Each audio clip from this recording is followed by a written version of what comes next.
말씀, 레위기 12장에 나와 있는 말씀에서 산모에 대한 정결 규례에 대해서 말씀하고 있습니다. 제가 그 전에 새 가족을 담당해서 교육을 할 때 항상 그 처음 교회에 나오는 사람들에게 그런 얘기를 합니다.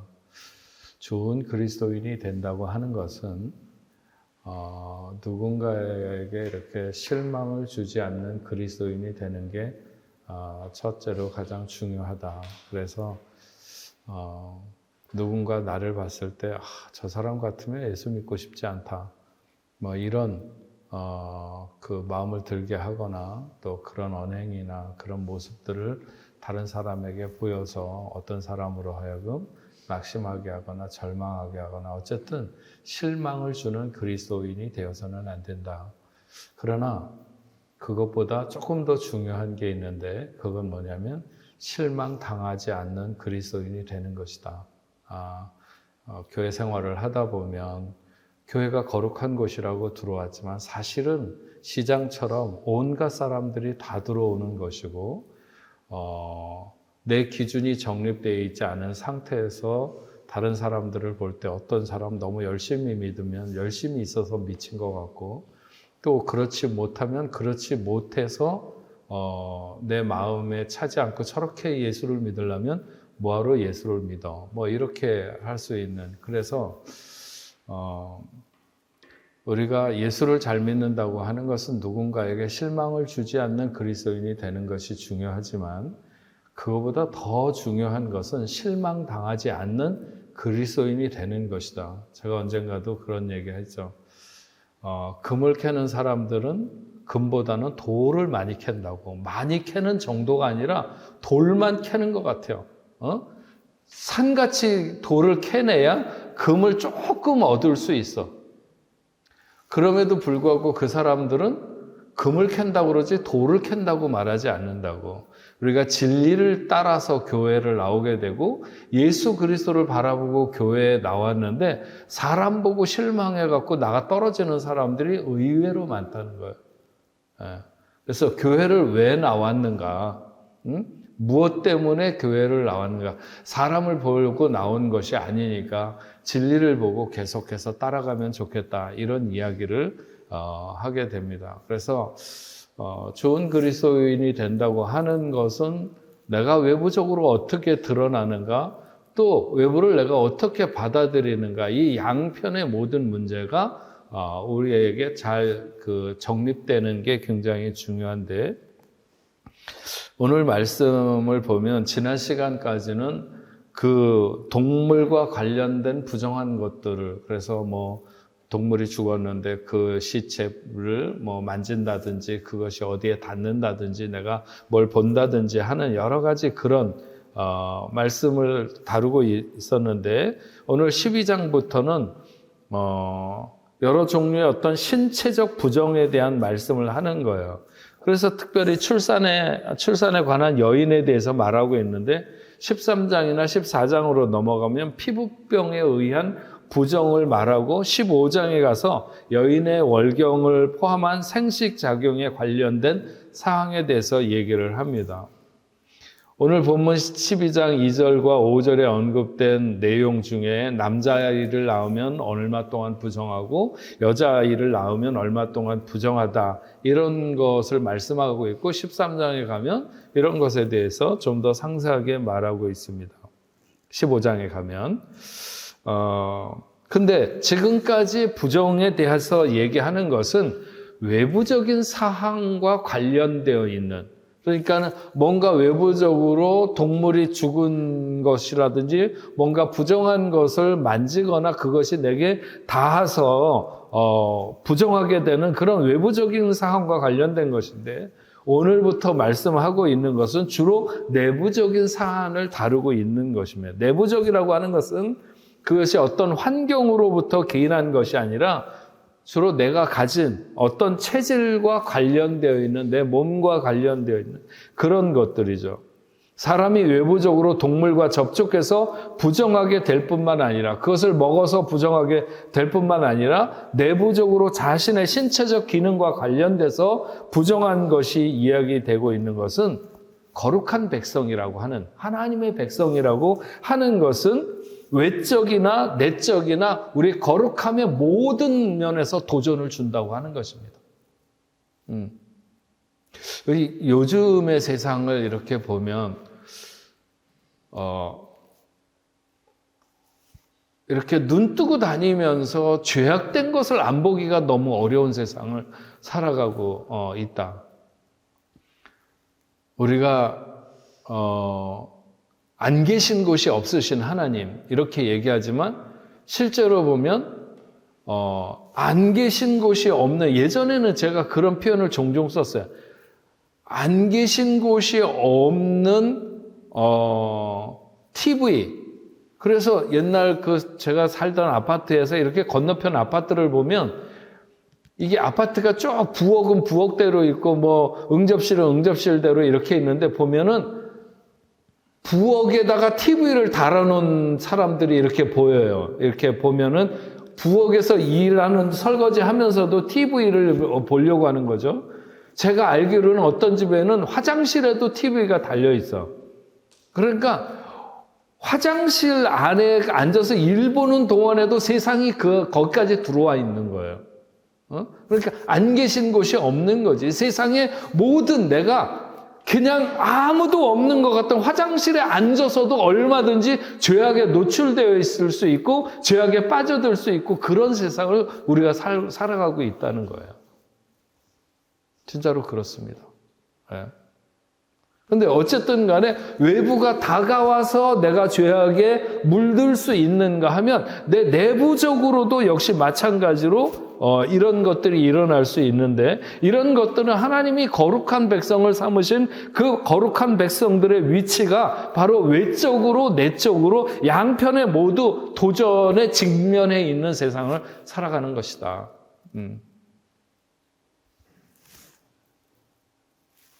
그래서 남들이 다 보이는 곳에서도 중요하지만 홀로 있는 시간에도 중요하다.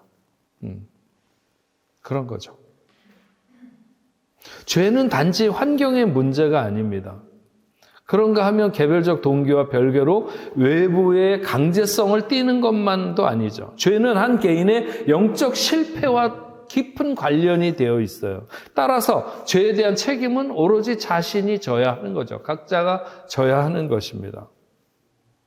오늘 말씀에서 제시되는 산모를 부정하게 여긴다고 하는 것을 굉장히 간략하고 단순한데 한 아이가 출생했을 때 어떤 아이를 낳았을 때 그 어머니는 마치 월경의 기간 동안과 마찬가지로 일정한 기간 동안 부정한 것으로 간주한다는 것입니다. 그러나 주목할 것은 월경 기간 동안에 그 여인 자신이 부정한 것이 아닌 금령으로 외부적 사실에 대한 제한성을 가지며 우선 성소에 방문하지 못하도록 명령되어 있다는 점입니다. 그래서 아기를 낳자마자 바로 성소에 갈 수가 없어요. 하지만 그녀를 접촉한 사람이나 물건의 경우에는 역시 부정한 것으로 간주되었다. 15장에 가면 나옵니다. 출생한 사내 아이의 경우에는 8일 만에 할례를 받도록 되어 있습니다. 그러나 산모는 여전히 부정한 것으로 간주되어서 성물이나 성소와 접촉을 금해야 됩니다. 그러므로 비록 제사장의 아내라 할지라도 그녀의 집안에 할당된 고기를 먹는 일에 참여할 수 없는 것이죠. 22장 3절 이하에 보면 그런 기록이 나옵니다. 결국 이러한 사실은 부정과 거룩을 엄격히 구별하려고 하는 그런 의도에서 이런 것들이 생긴 것으로 보여집니다. 어쨌든 산모가 정결의식을 행하는 데 있어서 산모가 정화되는 기간을 보게 되면 사내 아이의 경우에는 40일, 여자아이의 경우는 80일이 지나야, 그러니까 사내 아이를 낳았고 최소한 40일이 지나면 산모가 정결하게 될 수 있고 여자아이를 낳게 되면 80일 동안을 그 기간으로 정하고 있습니다. 그 후에 산모는 정화 예물을 가지고 와서 번제를 드려야 하는 거죠. 희생의 제사는 일반적으로 한 사람의 부정이 7일 이상 지속될 경우에 요구되었고, 정화 예물은 우선으로 성소를 깨끗하게 하는데 소용되었습니다. 산모가 출산 이후에 성소에 들어가지 않았음에도 불구하고 그 여인이 여전히 진영 내에서 머무르고 있기에 제단을 오염시킬 가능성이 있는 것으로 간주를 했습니다. 그래서 정화의 제물의 피로서 그것을 깨끗하게 해야 된다, 이렇게 정하고 있는 거죠. 번제는 죄의 용서를 보장하고 아이를 생산한 것에 대한 산모의 감사를 나타내고 하나님께 대한 새로운 헌신을 다짐하는 계기로 그런 번제를 하나님 앞에 이렇게 드리게 되는 것입니다. 특별히 산모 중에 가난한 자는 양 대신에 산비둘기와 집비둘기로 번제물이나 속죄제물을 삼을 수 있다고 가난한 자를 이렇게 배려하고 계신 것을 알 수 있습니다. 근데 왜 이런 법이 있는가 하는 것이죠. 왜 출산한 산모를 부정한 것으로 간주하는가 하는 것입니다. 출산이라고 하는 것은 결국은 하나님의 명령으로 실행되는 것이라고 이렇게 볼 수 있죠. 15장에 나오는 육체적 오염과 관련된 사실에도 이런 의문을 우리가 가질 수 있습니다. 생리작용과 출산은 인류를 존속하기 위해서 인간에게 굉장히 필수적인 요소입니다. 그러나 남녀의 동침 역시 부정한 것으로 간주되는 것이 굉장히 의아한 일이죠. 만약 출산이 그토록 심각하고 지속적인 부정을 야기하는 것이라고 한다면 13장과 14장에 나오는 치료받지 못하는 피부병보다 아이를 출산하는 것을 훨씬 더 꺼려야 마땅하지 않겠느냐는 것입니다. 그러나 많은 기사에서도 우리가 잘 알고 성경이 이야기하고 있듯이 아이를 갖지 못하는 것이야말로 당시 믿음의 가정이든지 하나님을 믿는 백성들에게 있어서 가장 큰 불행이고 절망의 요소인 것이었죠. 심지어 그 사람들은 그것을 하나님의 심판으로 간주하기도 했다는 것입니다. 반대로 대가족을 이루는 것이야말로 모든 이 자손이 풍성한 것이야말로 하나님께서 인류에게 주시는 어떤 최대의 축복같이 그렇게 생각하기도 했다는 거예요. 받아들였어요. 그런가 하면 또 한 가지 의문은 왜 여자아이를 출산했을 경우에는 사내 아이의 경우보다 2배의 정결의 기간이 필요했느냐. 물론 여러 가지 성경학자들이 다양한 견해를 이야기합니다. 이스라엘의 법이 성립되기 전에 고대 어떤 그들에게 있었던 잔재로 봐서 새롭게 어머니가 되는 것을 부정하게 여겼다고 하기도 합니다. 하지만 그렇다 하더라도 그것이 왜 하나님을 믿는 이스라엘 백성들의 법 가운데 남아있는가에 대해서 그렇게 명쾌하게 대답을 하지는 못합니다. 다만 우리가 생각할 수 있는 것은 어떤 피해 유출로 인한 부정과 깊은 연관이 있어 보이는 것은 분명하다고 하는 것이죠. 인간의 출생 자체가 여인을 부정하게 만든다, 이렇게 말할 수는 없습니다. 출생한 아이 자체 역시 부정으로 명확히 간주되고 있는 것은 아닙니다. 그러나 아이를 낳을 때는 반드시 뒤따르는 유출의 경우에는 확실히 부정한 것으로 우리가 이렇게 말할 수 있는 거죠. 오늘 우리가 읽은 말씀에 보면 이 산열이라고 하는 단어가 4절과 5절과 7절에 연거푸 이렇게 3번이나 반복되어서 나오고 있는데, 이 산열이 처음에는 붉은색이었다가 나중에는 갈색이었다가 그리고 엷어지게 됩니다. 이런 과정이 일어나는 기간이 2주에서 6주 정도 소요됩니다. 출산 이후 산열의 경우에는 월경 때의 여인들에게 일어나는 유출과 흡사한 거죠. 따라서 이것은 월경시 부정으로 간주되었던 것과 마찬가지로 오염된 것으로 결국 부정한 것으로 간주한다고 하는 것입니다. 출생 후 유출은 일주일 이상 이 기간 동안 지속되죠. 그래서 그 부정의 기간에 33일에서 66일이 첨가되어서 40일에서 80일 정도가 남자아이를 낳는 것과 여자아이를 낳는 것에 이렇게 그 기간이 걸린다고 말씀하고 있습니다. 계속해서 왜 그럴까 우리가 찾아가고 있지만, 그럼 왜 이러한 유출에 대해서 피가 빠져나가는 것에 대해서 부정한 것으로 간주하는가? 성경이 그것을 딱 집어서 이렇게 명확하게 말씀하고 있는 것은 아닙니다. 그러나 그것은 죽음과 깊은 연관을 가지고 있다. 그렇게 예를 들어서 무슨 죽은 피? 그런 것이 계속 있음으로 인해서 뭐 죽음에 가깝게 끌어당긴다든지 하는 여러 가지, 어쨌든 피가 유출되는 것을 부정한 것으로 간주하는 것은 죽음과 깊은 연관이 있다고 봅니다. 피를 흘리는 것은 죄와 죽음뿐만이 아니라 온전성을 파괴하는 것과도 연관이 있는 것이죠.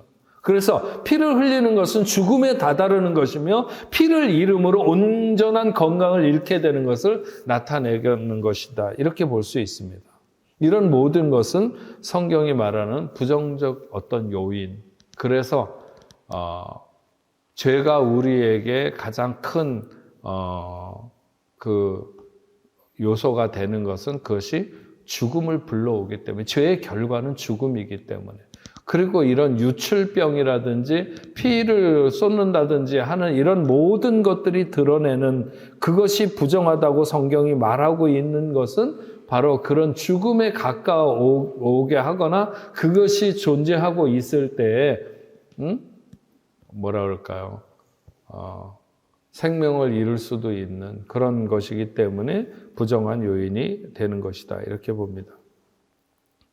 하지만 그럼에도 불구하고 왜 여자아이들은 왜 사내 아이와 다르게 2배의 정결 기간을 요구하는가 하는 그런 것을 우리가 잘 이렇게 성경을 보면서도 쉽게 누군가가 이렇게 잘 얘기하기는 어렵습니다. 어떤 사람들은 여자아이의 출생이 남자아이의 출생보다 훨씬 여인의 어떤 피의 유출 기간이 길다, 뭐 그렇게 말하는 사람도 있는데, 그건 뭐 제가 아기를 안 낳아서 잘 모르겠지만 어쨌든 뭐 그런 얘기를 이렇게 구체적으로 들어본 적은 없는 것 같습니다. 그런 것보다 고대 이스라엘의 성별에 대한 차이로 이렇게 보는 경우도 있어요. 예를 들어서 대속의 그 가격, 그러니까 그 헤덤스용 프라이스라고 하는 뭔가 대속의 비를, 구속에 대한 돈을 내는데 여인의 경우는 남자의 절반이었던 것을 이렇게 보게 됩니다. 그래서 그런 것으로 어떤 뭐 부정한 것이나 이런 것들을 더 배로 이렇게 치는 것은 아닐까. 여러 가지로 보면 아이를 낳는 것이 여성에게 특권이기도 하고 영광이기도 하지만 거기엔 반드시 고통이 수반됩니다. 이것은 창세기에 나타난 여자에게 내려진 저주가 구체적 사실임을 증명하는 것이기도 하죠. 하지만 여성의 잉태와 출산의 고통이 하와의 최초의 타락에서 유래된 것이라고 하는 사실을 현대인들은 좀 받아들이지 않으려고 하는 이런 경향들이 굉장히 많이 있습니다. 뭐 여러분들은 그렇지 않을 거라고 생각하지만, 그럼에도 불구하고 오늘날까지 여자는 잉태하는 수고와 새 생명을 출산하는 격심한 고통이 따르는 것은 변함없는 것이고, 그런 것을 어느 다른 곳에서 찾을 만한 그런 근거를 아직까지도 저는 본 적은 없습니다. 성경에서 말하고 있는 그런 사실들이 맞다고 보는 거죠. 그럼 왜 하와의 모든 딸들은 그녀의 죄로 인한 고생을 해야 되는가? 그 정당성이 어디 있는가? 특별히 산모의 정결 예식과 원죄를 이렇게 갖게 되는 유전에 관한 이런 것들이 오늘 우리는 말씀 속에 충분히 연결된다고 봅니다. 여인에게 잉태와 해산의 고통이 유전되는 것은 생리적으로 원죄가 아버지에게서 아이들에게로 유전된다는 그런 율법의 어떤 특수한 예에 해당한다고 볼 수 있죠. 부모의 죄가 자녀에게 유전된다고 하는 사실은 상당히 이해하기 어려운 점이 틀림없이 있지만 그러나 중요한 진리를 우리에게 분명히 말해준다고 봅니다. 부모와 같은 패턴을 보이는 자녀들의 모습이나 여자가 원죄에 의해 여성이 남성들에게 복종하도록 되어 있는 것은 사도들이 사도들이 어떤 권위를 가지고 교회에서 이렇게 해야 된다 이렇게 말한 것이 적용되고 있는 것, 이런 것들을 보면 우리는 특별히 그런 점들을 더 생각할 수 있습니다. 여자가 낳게 되는 아기에 대한 언급은 여자에게는 여자도 남자도 마찬가지지만 저주가 내려졌을 뿐만 아니라 그녀 스스로가 죄악으로 가득 찬 피조물이기 때문에 그녀와 같이 죄악으로 가득 찬 또 다른 피조물을 낳을 수밖에 없다는 사실을 그 어떤 출산에서 그대로 이렇게 알려주고 있는 것이죠. 만약 그렇게 낳은 아이가 딸이라면 그 딸도 역시 마찬가지로 잉태하는 수고와 새 생명을 출산하는 격심한 고통이 그에게도 전가된다고 하는 것, 물려받게 되는 것이죠. 우리가 잘 알고 있는 다윗의 참회의 기도 중에 보면 내가 죄악 중에 출생하였으며 모친이 죄 중에 나를 잉태하였나이다라고 하는 그런 고백이 있습니다. 태어날 때부터 부모의 죄를 물려받은 사실을 밝히고 있는 것이죠. 사람들은 이런 주장을 단지 이론에 불과하다고 이렇게 생각하려고 하는 경향이 많이 있습니다. 하지만 역사상 모든 인생이 그런 과정을 거쳐서 출생을 했고 한 사람도 빠짐없이 단 하나의 예외가 있다면 오직 예수 그리스도만이 거기서 예외적으로 세상에 오신 것이죠. 누가 뭐라고 하든 인생은 죄성을 물려받은 자녀로 태어날 수밖에 없다는 사실은 모두에게 다 엄밀하다. 엄밀하다. 참 인간의 어떤 이게 DNA 이런 속성을 통해서 인간을 보면 참 어떻게 그렇게 하나님이 인간을 정말 오묘하게 만드셨을까? 애들을 이렇게 보면 하여튼 친가 외가 이게 할머니 할아버지 사돈의 팔촌 이모 고모 하여튼 조금씩의 요소가 다 이렇게 다 집합돼 가지고 아이에게 있는 것 같은 그런 것들을 우리가 굉장히 많이 느낍니다. 영적으로 보면 틀림없이 아담과 하와가 가졌던, 그래서 제가 간혹 그런 얘기 많이 하거든요. 우리가 인생 어떤 은혜를 깨닫게 되면 자꾸 이렇게 과거로 돌아가는 과거로 여행하는 그런 여행이 시작된다는 거예요. 은혜가 풍성해질수록. 그래서 하나님의 뜻이 내게 얼마나 섬세하게 임했나, 은혜가 임하면 임할수록 내가 여기 파리에 와갖고 친구가 가자 그래갖고 교회 나와서 예수 믿기 시작한 것 같은데 은혜를 받고 보니까 그게 아니야. 내가 파리에 올 때부터 하나님이 이미 역사하셔서 구체적으로 역사하신 증거들을 이제 깨닫게 되는 거죠.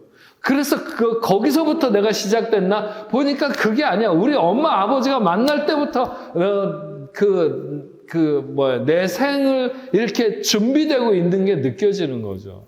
더 은혜를 깨닫으면 어떻게 돼요?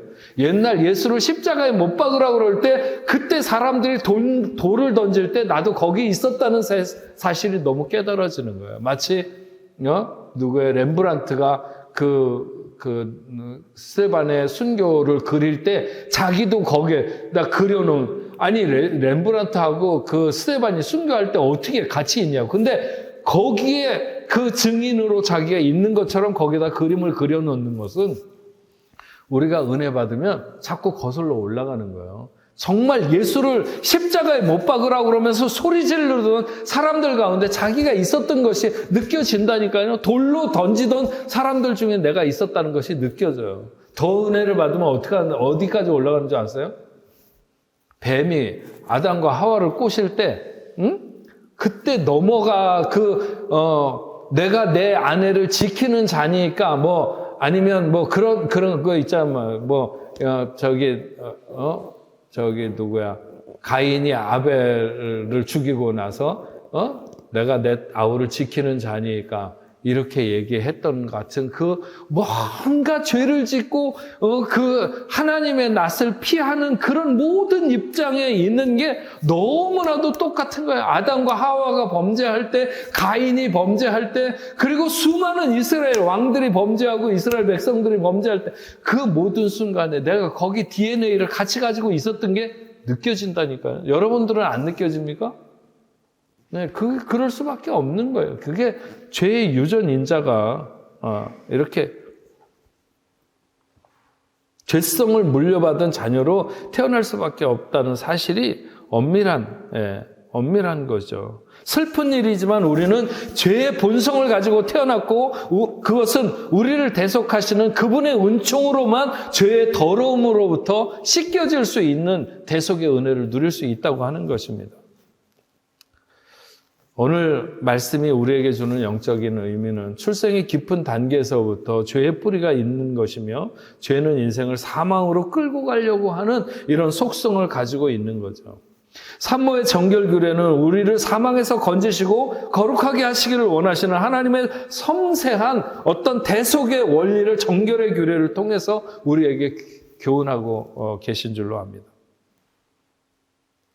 다시 한번 오늘 우리가 이 저녁에 생각해야 되는 것은 하나님이 얼마나 거룩과 정결을 원하시는지.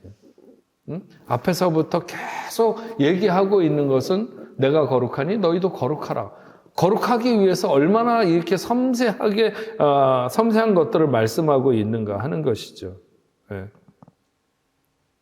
비록 그 정결의 규례가 갖는 의미들을 우리가 속속히 다 알 수는 없습니다. 여기에서 왜 이렇게 하셨을까? 이렇게 하셨을까? 그럼에도 불구하고 우리가 오늘을 살아가는데 충분히 우리의 생활 속에 적용하고 하나님 앞에 나아가면서 정결함을, 거룩함을 입기 위한 어떤 정결의 규례들, 우리가 주께 점점 더 가까이 가기를 원한다면 우리가 얼마나 거룩에 힘써야 하는지, 얼마나 정결하기를 힘써야 하는지를 알려주고, 그러나 그것은 단지 우리의 어떤 노력의 문제로 끝나는 것은 아니고 결국 그리스도를 통한 대속의 은혜가 우리를 그리로, 그 거룩한 자리로, 그 정결의 자리로 인도한다고 하는 사실을 오늘 우리가 알고 다시 한번 예수 그리스도를 붙들고 하나님 앞에 정결함으로 설 수 있는 저와 여러분들이 될 수 있기를 주의 이름으로 축원합니다.